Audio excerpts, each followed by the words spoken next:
Many millions of people are being fed a lot of false information as to what the motivation was for the Minnesota killer, Vance Butler. Now, this guy has been the subject of a lot of hysteria, and for good reason. This guy killed and attempted to kill four people, in particular, state senator, Democrat, and a state representative, and the House Speaker, actually, for the Minnesota House. Now, this is insane. There are a lot of lies, and we're going to address every single one of them today. First, let's tackle the stooge Micah Erfun. So this guy's interesting for a myriad of different reasons. Number one, he's like the Skinwalker toy boy look or toy man from Superman looking guy, and he has 8 million views on this post. So let's kind of debunk it, okay? So the shooter impersonated a police officer, killed two Democrats, had a hit list full of other higher profile Democrats, including Tim Walz, and was also planning to target abortion providers and pro-choice advocates. And you want us to believe that he was pro-Democrat? So first of all, let's tackle this. So people initially when this happened were being fed a lot of information, and so it was really crazy at the time, but this was recently this weekend. But a lot of people were led to believe that this guy was a Democrat. So as you can see here, people saw that in his car he had a bunch of flyers for No Kings, which is a far left anti-Trump Democrat sort of a rioting or protest movement, and so that seems pretty obvious that it seems like an indicator that he's a Democrat. However, what people say is that he was using those flyers to then theoretically blend in and then commit a mass shooting at a protest. Now let's look at other evidence. Here we have Democrat Governor Mark Dayton appointing in the state of Minnesota Vance Butler over here as a private sector representative. Even more damning, you have Tim Walz, who is no fan of Trump, appointing personally Vance Butler to a position of a governor's workforce development board. This was in 2019, and he was there for about 4 years. Now, a lot of people are going to say that, well, Tim never met the guy, which I doubt. And then secondly, also that he didn't know that this guy was a Republican, which is stupid. Now, third is that you actually see his signature right there. So he definitely knew who Vance was and couldn't deduce that he was a nut that would do something to his congressmen and women.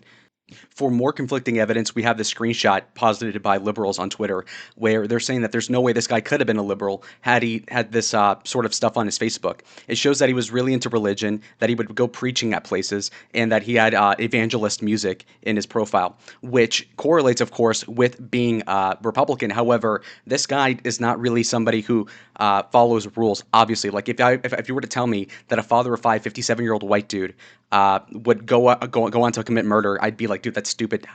What percentage of those people actually do that? And so my point being that just because he has these things in common with Republicans does not absolutely mean that he's a Republican. Now, here's another piece of misinformation that the left is putting on Twitter. They'll say that the guy was a registered Republican, which apparently as of like 2002, yeah, he was a Republican, or maybe 2004, he could have been a Bush Republican again over 20 years ago in Oklahoma, okay? Now, that does not prove that he's a Republican now. His registration has been as recent as about 3 years ago in 22.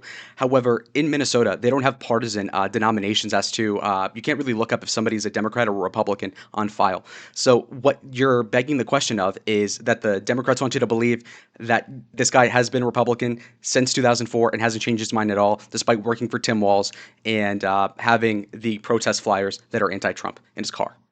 Okay, now that we've tackled some of the allegations, let's just look at the checklist. So registered Republican, uncheck that. There's no proof of him recently being a Republican. Again, 20 years ago, it doesn't say much as to whether or not he was a Bush supporter in '04, then hates Trump now, because there's plenty of those types, Adam Kinzinger, McCain, those types. Now, voted for Trump, again, if you don't even know what party he is in, there's no way you'd know if he voted for Trump, and there's no proof to say that he did, so as of right now. Evangelical preacher, again, some percentage of evangelical preachers are Democrat, maybe 20%, 30%. He could fall into that. What percentage, again, of 57-year-old fathers of five end up committing murder? Think about it that way. Private security contractor. Okay, what part of that makes you a Republican necessarily? Hit list included Tim Walz, Ilhan Omar, and abortion activists. Now, that's probably a strong piece of evidence towards their side, saying that, well, if the guy was targeting Democrats, then it would track that he is conservative. While that's a valid point, I would counter that by saying that there's people to the left of them, I know that's hard to believe, especially with Omar, that would probably see the Democrats as too conciliatory to Trump. And so if he's one of these crazy people that are, again, to the left of Trump, or rather to the left of Tim Walz and otherwise, then maybe he tries to kill them. Now, what's also interesting about this is that they say that he was anti-abortion, which, again, there are some pro-life Democrats, so it's not conclusive. However, there's a lot of contradicting evidence, and this is why we're so confused.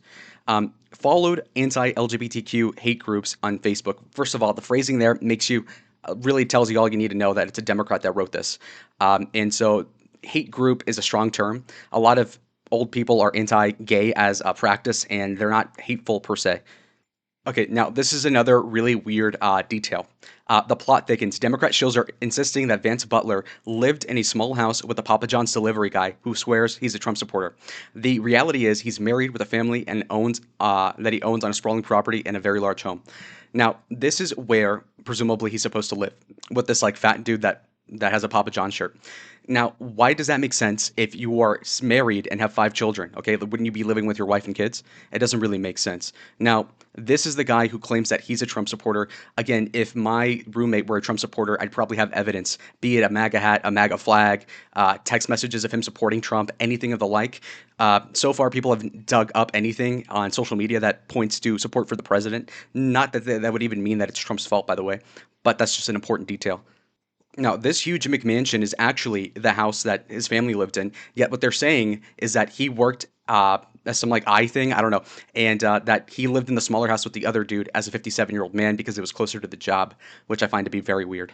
All right, so we're going to look into what the roommate has said. Apparently, there are some texts proving that he's a Trump supporter. Let's face him head on. A lot of strong political views, but he did hold some strong opinions about abortion. Here's a little bit of our conversation. He always had a fascination with military equipment, so do I, but I'm 100 miles away from killing people. He's also 100 miles away from a gym, but that's apparently in his manifesto there was some stuff about Planned Parenthood. He had a manifesto? Yeah. I didn't know about that. That's another thing. Why hasn't the liberal government of Minnesota released the manifesto that they have custody of? Why? Because if it was a MAGA supporter, wouldn't it help the Democrats' narrative that MAGA is crazy if he were a Trump supporter? Now, all evidence, just deducing it, it just seems like it's probably not conclusively a Republican person that did the murder, obviously. At best, he's probably just some nut that just happened to kill Democrats and had nothing to do with Trump. And at worst, he was a Democrat operative or something like that. Is there any beliefs about abortion? Or? Yeah, he was a strong... But he hasn't talked about abortion for years. I mean, this goes back through the 90s. He really hated abortion. But we hardly ever talk. I haven't talked really about abortion for years. Now, Carlson was very Okay, so how passionate could he have been of abortion if he hasn't even brought it up in years? emotional during our conversation. He said that he had no idea or indication that this was coming. I'm also told that receipts for items that were potentially used in this morning's attack were reportedly found in one of those vehicles. So again, the cleanup process is underway here at 4830 in In one of the more recent updates, apparently his wife was caught too. Taking a turn about 90 minutes to the north near Onamia in Mille Lacs County.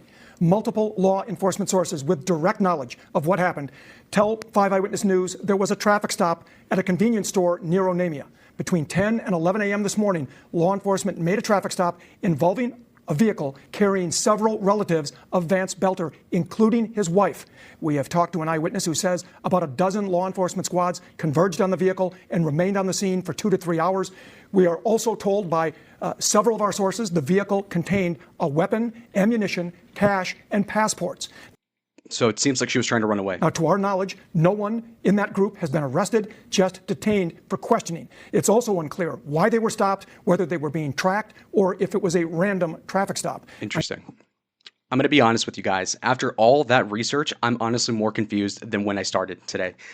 My conclusion thus far, and again, there's a lot of ever-changing information rapidly happening right now. Like the guy could be caught at any minute. Anyway, the point is that my takeaway is, I think, I don't think he was really a MAGA supporter, but I also don't think he was an avid Democrat either. What I think happened is that he is somebody who probably struggled in his life to become somebody. And by that, I mean, he probably was somebody who wanted to do great things and be remembered in history, whether it be infamously or by popular demand. And I believe that he is someone that probably did hold certain conservative beliefs, right? Like he was a preacher to some extent. He wanted to convert people. I get that. He was anti-gay. You can understand that. I just don't think he was a Trump person. I don't think he was MAGA. I just think he probably was a conservative 57-year-old dude that had deep needs to get fame or infamy. Kind of like Stephen Paddock. That's basically what I think this boils down to. It's an unsexy answer. It's not flattering. It doesn't really help the MAGA narrative that Dems are crazy. It doesn't help the Dems if he's not a MAGA supporter either. So it's really just a terrible thing that happened. And he actually single-handedly, I think, flipped the House of Representatives in Minnesota. So take that as you will. So anyways, if you like the video, like it. If you're confused by what just happened, like I am, like the video too. Subscribe if you want more content like this. Comment down below your thoughts and your theories, as I'm so curious. And I'll see y'all in the next one. Adios.